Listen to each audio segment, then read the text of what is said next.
ये कक्षा 8 का चैप्टर है, सेकंड नंबर चैप्टर, गण तथा घनमूल। तो सबसे पहले हम बात करते हैं घन संख्या।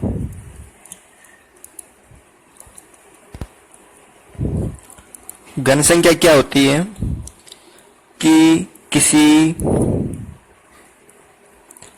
संख्या को यदि उसी संख्या से 3 बार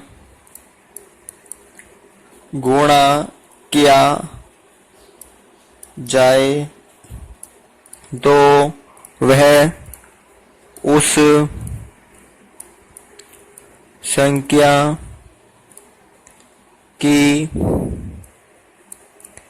घन संख्या कहलाती है।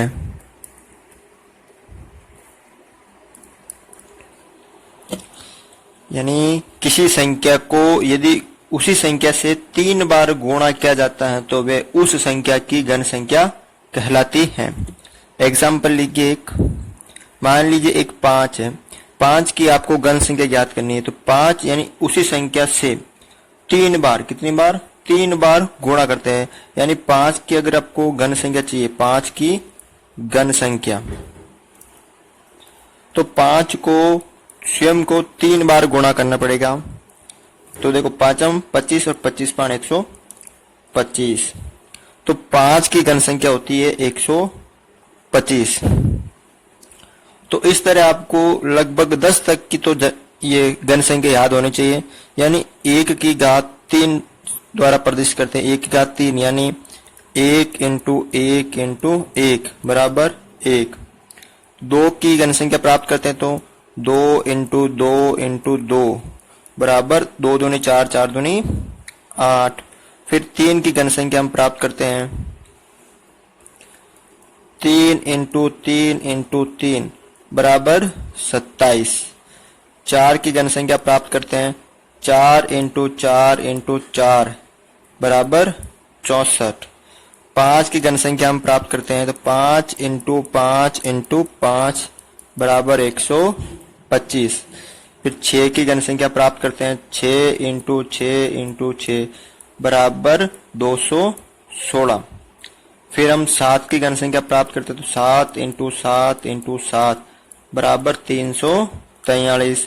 फिर 8 की घन संख्या हम प्राप्त करते हैं तो 8 इंटू 8 इंटू 8 बराबर 512। 9 की घन संख्या हम प्राप्त करते थे 9 इंटू 9 इंटू 9 बराबर 729। अब 10 की घन संख्या हम प्राप्त करते हैं तो 10 इंटू 10 इंटू 10 बराबर 1000। तो आपको 1 से लेकर 10 तक की घन संख्या याद होनी चाहिए, जो आपके सिलेबस में भी दे रखा है। 1 से 10 तक की घन संख्या याद होगी तो आप कर सकेंगे आगे। अब आगे देखिए घनमूल।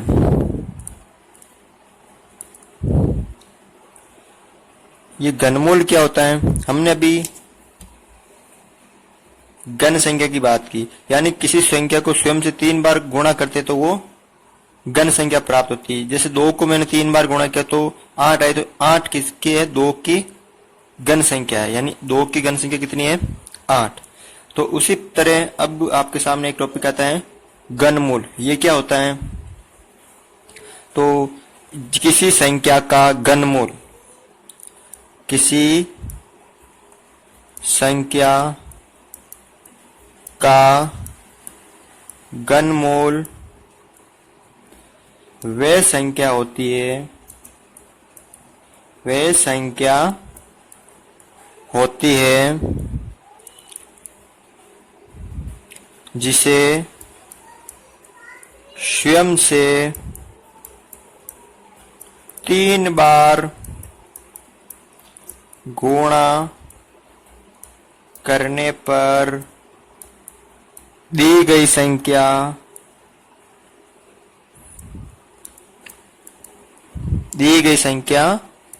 प्राप्त होती है।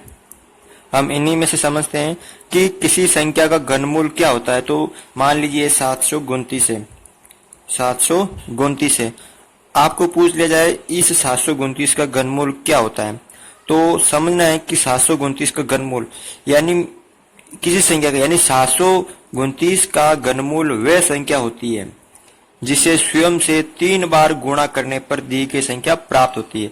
यानी 729 कहां से प्राप्त हो, ऐसी कौन सी संख्या जिसे मैं स्वयं से 3 बार गुणा किया, यानी 9 को मैं स्वयं से 3 बार गुणा किया तब जाकर 729 प्राप्त हुआ। तो 729 का जो घनमूल है वो कितना है, 9। 729 का जो घनमूल है वो 9 है। हम घनमूल को ऐसे प्रदर्शित करते हैं और यहाँ 3।